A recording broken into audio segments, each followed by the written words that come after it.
بسم الله الرحمن الرحيم. ازيكم يا بنات، عاملين ايه؟ يا رب تكونوا بخير. ان شاء الله هنعمل النهارده كيكه الويفر. الكيكه دي نازله ترند وانا حبيت اجربها معاكم. هنبدا نجهز. معانا كوبايه من السكر، عليهم كوبايه الا ربع من الزيت، معانا 3 بيضات بدرجه حراره الغرفه. لو البيض صغير 3 بيضات، لو البيضه كبيره يبقى كفايه بيضتين. هنا مع نص معلقه من الفانيليا عشان زفرة البيض. هنبدأ نخلطهم في الخلاط كويس جدا لحد ما نحس ان السكر خلاص كله داب. معانا بقى 4 كوبايات من الدقيق. انا هنا حطيت 3 الاول وبعدين حطيت بعد كده الكوبايه الرابعه، دول كده 3. نبدأ ننخلهم كويس.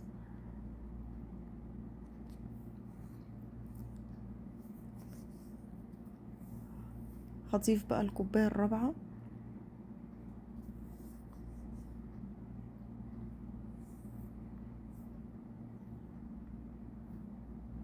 معانا معلقتين كبار من النشا.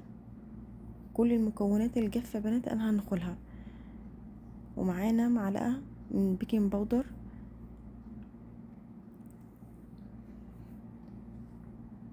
معانا نص معلقه صغيره من الملح. هبدأ اقلب المكونات كلها مع بعض. احنا هنقلبهم يا بنات بالراحه، يعني احنا ما بنعجنهمش. هقلب فيها بس كده واحده واحده لحد ما الاقي الدقيق اختفى. خلاص هنا كانت كل المكونات اختلطت مع بعضها. هبدأ اقسم العجينة لجزئين.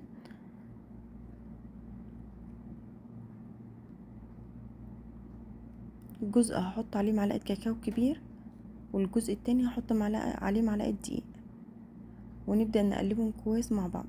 برضو انا مش هعجنهم، انا هقلب فيهم لحد ما الاقي لون الدقيق اختفى او لون الكاكاو اختفى.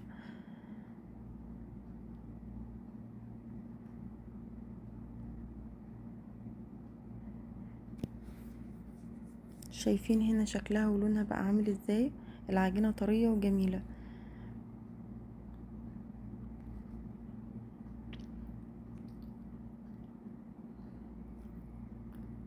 خلاص كده قلبناهم كده مع بعض.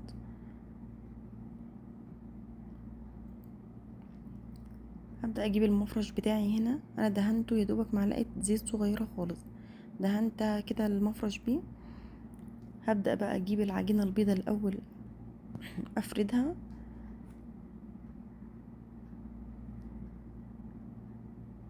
هنحاول نخلي شكلها مربع، هنحاول على قد ما نقدر نسويها ونخلي شكلها مربع.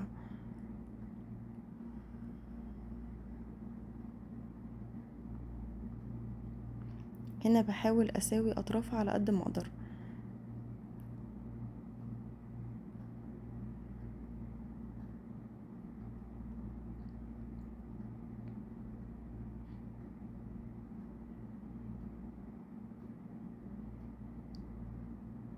خلاص كده انا كنت ظبطتها. هنقلها على كيس واسيبها شوية لحد ما اجهز الجزء التاني اللي هو بالكاكاو.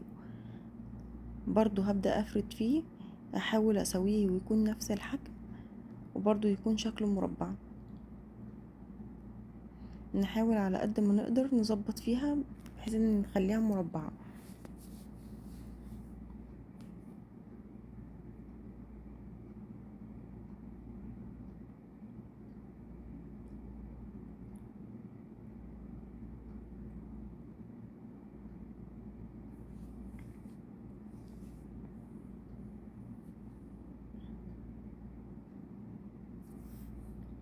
جبت بقى الجزء الابيض هحط عليه الجزء اللي هو بالكاكاو. كده حطينا الجزئين على بعض. هنبدأ بقى نفرد فيهم تاني، بنحاول برضو ما نغيرش شكلها. نفرد فيها بالراحة كده. متخافوش يا بنات، العجينة طرية وكويسة معانا، فاللي هو افردوا براحتكم، بس اهم حاجة ان الشكل ما يتغيرش. هنا بقى هنطبق الجزئين على بعض.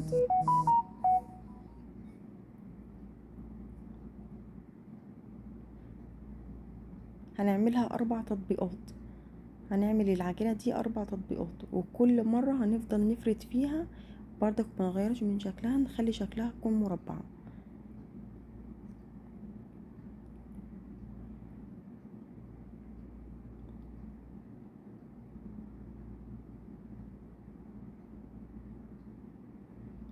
دي كانت التطبيقة التالتة.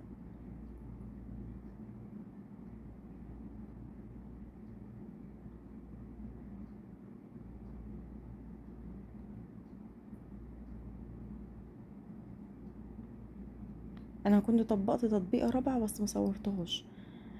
جبت بقى الصينية بتاعتي، احاول اسويها مع العجينة، هشيل الزيادات، اظبطها بقى كده مع الصينية. لو في اي زيادة عادي نشيلها. هنا بس نسوي كده الاطراف بالراحة، ما نضغطش عليها، يا دوبك انا بس بسويها. هنبدأ بقى ندخلها الفرن على درجة حرارة 180. قعدت بالظبط في الفرن تلت ساعة. هنا انا كان عندي شوكولاتة خام، جبتها وسيحتها في الميكرويف.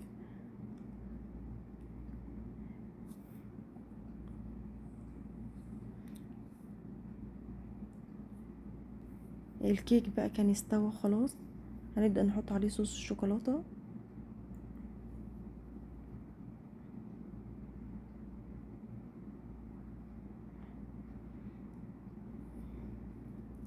هنبدأ بقى نفرد صوص الشوكولاتة كده ونوزعها على الكيك. وبعد ما وزعناها، انا ما لقيتش عندي بصراحة شوكولاتة بيضة، فعملت هنا كريمة. دي كريمة عملتها وزينت بيها. لو في صوص شوكليت عادي، لو في كريمة برضو اللي متاح عندكم ومتوفر عندكم. انا هنا بس كنت بزين بيها.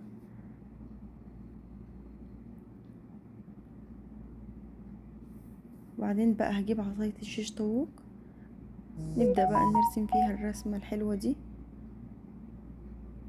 عشان تدينا الشكل ده. بصراحة يا بنات فعلا الكيك طلع حلو جدا. بس النصيحة يا بنات كلوها بعد ما تبرد، هتحسوا فعلا بطعمها كان جميل.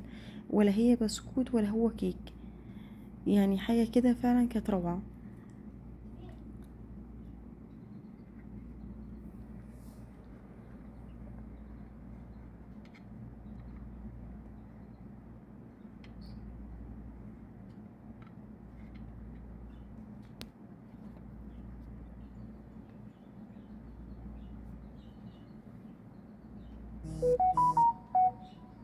شايفين واخدة الطبقات عاملة ازاي، شكل البسكوت الويفر